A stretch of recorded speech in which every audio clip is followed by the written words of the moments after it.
This is in respect of Manchester City, and we're indebted to a friend of the show, I think we can call him, Matt Slater of The Athletic. Matt was an absolutely brilliant guest when we did our live show in Manchester last year, and he's been here himself, and he's a proper old school investigative journalist. Liverpool, Kieran did it in Liverpool. Oh, right. Just bearing in mind where you live and work, Kieran, perhaps we should probably point out that we did it in Liverpool. Not only did we do it in Liverpool, we did it next to your office in Liverpool University. Yes, we did. Yes, that's absolutely true.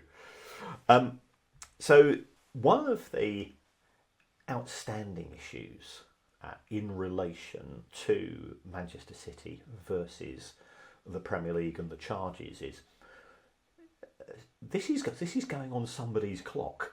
This is going to be costing a pretty penny. Now, the Premier League said that its legal costs last year were somewhere in the region of £30 million. Now, that will have included Everton, that will have included Forest, that will have included some other sort of ongoing legal issues. But I think it's fair to say a substantial amount of that also is in the case of Manchester City case. And then people started to speculate, what about City themselves? They must be clocking up some pretty big numbers. So Matt's done a bit of ferreting, which is the proper sleuthing of a journalist, and he's got a contact who we will call the secret citizen. Matt's managed to find, buried deep, not within the accounts of Manchester City, but within the accounts of the City Football Group, money which is owed to the City Football Group of around about £20 million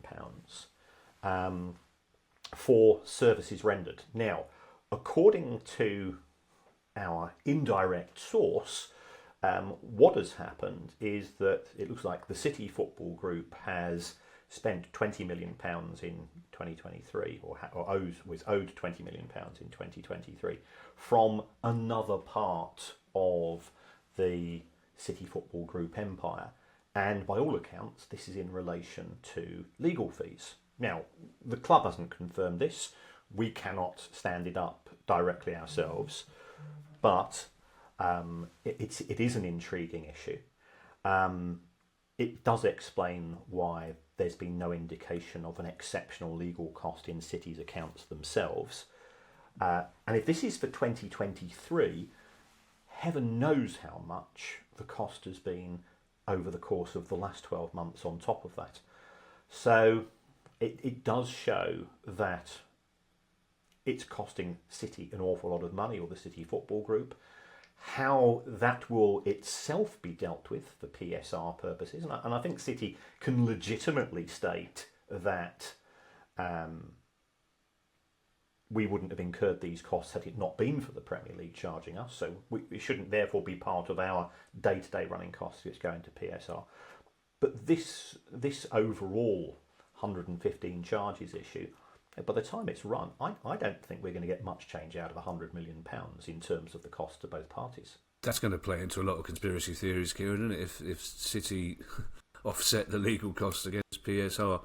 I presume the difficulty is, though, Kieran, that when it comes to accounts and when it comes to people like you and Matt Slater trying to isolate what the legal costs are, it won't be saying legal costs in the accounts, will it? It will be hidden away under a different category, I presume, miscellaneous or whatever. But it's not going to actually say this is how much money we've spent on legal issues in the past 3 seasons, is it?